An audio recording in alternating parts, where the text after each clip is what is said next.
ભરૂચ ખાસ કરીને ward number 1ના વિવિધ વિસ્તારોમાં યોગ્ય સાફ સફાઈ નહીં થતી હોવાના આક્ષેપો સ્થાનિક પાલિકા સભ્ય દ્વારા કરવામાં આવ્યા છે। સાથે જ તેમણે વહેલી તકે કચરો ઉઠાવવાની કામગીરી તેમજ વરસાદી કાંસોની સફાઈ હાથ ધરવાની માંગ ઉઠાવી છે।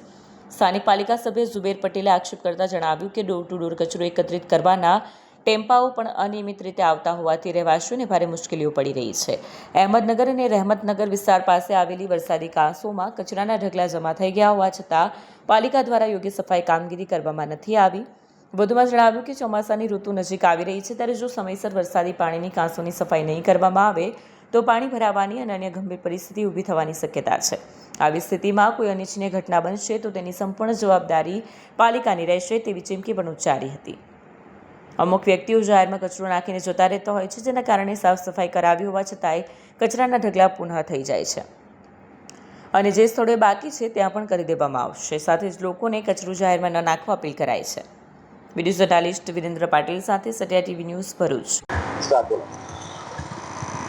અહમદનગર મનુબર રોડ અહમદનગર વનમાં રહું છું। મારું નામ સલીમ પટેલ ઉમરજી છે। એ 101 મકાન નંબર છે।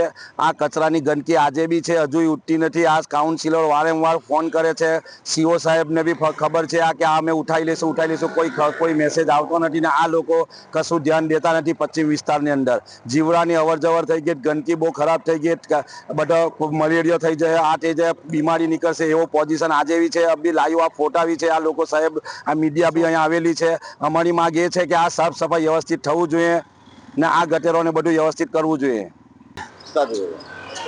જ્યારથી અમે ચૂંટાયા છે ત્યારે આ વિસ્તારની દરેક જગ્યાએ અમે સાફ સફાઈની જે પ્રોબ્લેમ્સ છે એને ચેક કરતા આવ્યા છે। 4મી તારીખે અમે એના ફોટોગ્રાફ સાથે ગંદકીના ચારેય આખા વોર્ડના વિસ્તારના ફોટા સાથે અમે રજૂઆત કરેલી સવારે 10 વાગ્યા પહેલાં। ત્યારબાદ 12 વાગ્યા પછી અમે સીઓને મળ્યા। એમણે કીધું કે 2 દિવસમાં સફાઈ થઈ જશે। 2 દિવસ નહીં, આજે આ 5મો દિવસે સફાઈ થઈ નથી। એટલે નિઃશંકપણે ચોક્કસપણે હું માનું છું કે નગરપાલિકા આ વિસ્તારને અન્યાય કરી રહેલો છે અને તેમ આળસમાંથી કે પછી ભ્રષ્ટાચારના કારણે કે કોઈ અન્ય કારણોસર તેઓ આ વિસ્તારમાં સફાઈ અભિયાન હાથ ધરતા નથી। સ્વચ્છતા અભિયાન એ લોકો ઓટીપી લોકો પાસે માંગે છે, પણ ખરેખર તો અસ્વચ્છતા છે તે ચોક્કસપણે નિશંકપણે દેખાઈ આવે છે। સાથોસાથ પ્રી મોન્સૂનની કામગીરી પણ ચાલુ છે બીજા વિસ્તારોમાં। આ વિસ્તારમાં હજુ શરૂ થઈ નથી।